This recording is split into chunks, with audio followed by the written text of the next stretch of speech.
Hi, Art Adams here. I'm at Chater Camera in Berkeley, California, and I'm going to be doing some IR filter testing. I've got filters from Schneider Optics and Tiffin, and I'm going to go through and look at them, not really for IR, but I'm going to look at color consistency. I'm kind of curious to see the dyes they tend to use to pull out the far red tend to be green, and I'm curious to see if the filters are consistent and how much green there is in each progressive step. But also to see how much correction each filter needs in order to bring it back to neutral, because generally you have to white balance through each filter whenever you change, or store a bunch of memories in prep so that you can dial in the right offset when you drop in, a dark green filter. And what I want to do is try to figure out what those settings are in the camera so that I can have a cheat sheet. And then when a filter goes in, I tell my assistant, here's what I want, and then you dial it in and you're done. And also I just like to see how things work. So this is a film style chroma du monde. The difference between this and the regular chroma du monde that's designed strictly for multi-camera broadcast use is the regular chroma du monde puts the middle gray background at 57.5 IR units. Why that is, I don't know. It's part of the SMPTE spec. I've not gotten a real clear explanation for why that is, but there's probably a reason somewhere that someone understands. For film style production, though, middle gray falls at exactly 41 units. I round off to 40 units. And this chart is actually designed to have a middle gray background. So I'm basically putting the cross over the chart. You can see that it makes a little stair-step pattern. And the middle line there is middle gray. I'm just putting that right at 40. So that's going to be my exposure baseline. Every time I change a filter, I'm going to put the luminance at 40 units. And that's going to be how I maintain consistent exposure and how I can tell whether the ND filter is consistently, it cuts the amount of stops that it says it's going to cut. Now, the reason I found, or the way I found out that middle gray is 40 units, it's partially from looking at what camera manufacturers say in their specs, because they all say 35 to 40 units. In log mode, they tend to put it a little bit lower, but that's because you can pull up middle gray and that gives you more highlight dynamic range. Log is just a storage format. It doesn't really matter where middle gray falls in that, because you're going to put middle gray where you want later. It's not designed to be looked at on a monitor. It's just designed to capture as much information as possible.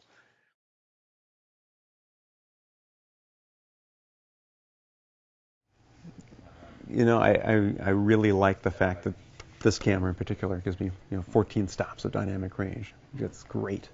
I'm told that the new red camera is going to have 18 stops of dynamic range. At some point, though, the problem is that this display was only designed to hold 6 stops at dynamic range, and everything is built around the spec that this monitor is built around. The only time you're going to get away from that is if you're grading something for digital projection. I still haven't been able to find out what the spec for that calls for as far as dynamic range goes, but it's probably a little bit more than this. So when you have 14 stops of dynamic range, how do you cram it into a 6-stop monitor? Well, you end up compressing the highlights and the shadows, and that's where the S-curve comes from that we're all familiar with from Photoshop. We're most sensitive to midtones. So the midtones have to be stretched out enough that they line up with the spacing of the midtones that this monitor was designed for. So basically, the middle 4 stops of this monitor and the middle 4 stops of your image have to line up in contrast.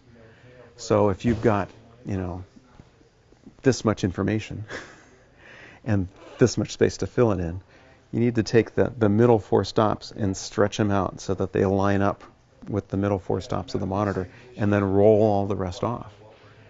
And you can do that, and it works really well. The only time you end up, if you're going into a grade and you can start doing luminance keys, you can start trying to pull back information, but you can get into some weird situations. I mean, one of the reasons that log looks as flat as it does is because you're taking 14 stops of information and cramming it into a 6-stop space. That's why it looks so flat.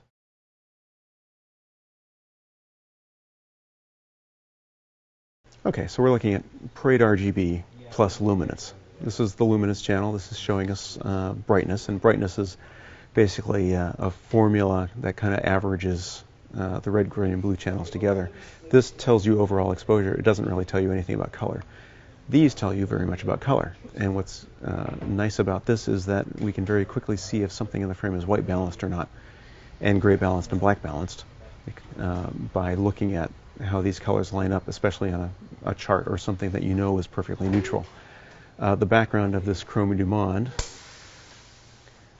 is middle gray, 18% gray. And we know that that wants to be on a waveform at about 40 units. So I've got the gray, this faint gray line, set up at 40 units all the way across.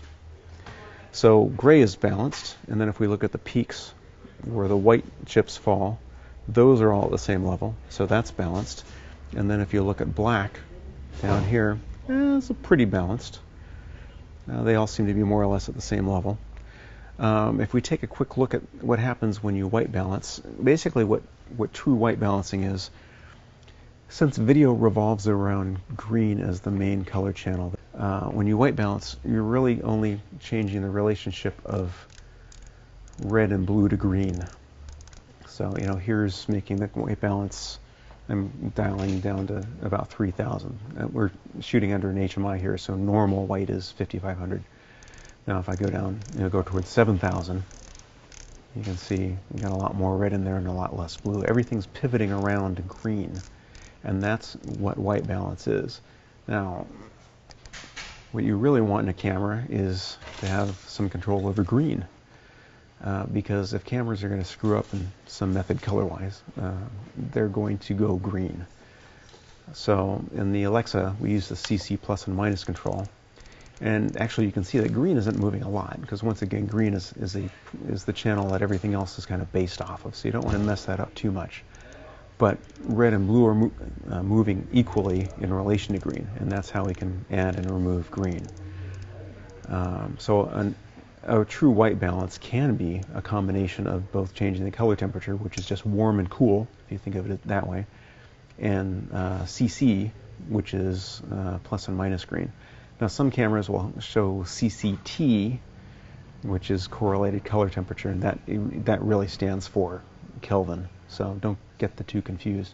If you look at the vector scope, the way you can tell we're white balanced here is if this white blob, which represents white, gray, and black, anything that's neutral on the frame, falls into the center box. If it's not in the center box, let me screw it up here. Alright, so this is 3,400 Kelvin, and we started at 5,500 Kelvin. If we go towards 7,000, we go over this way. So we're really just shifting.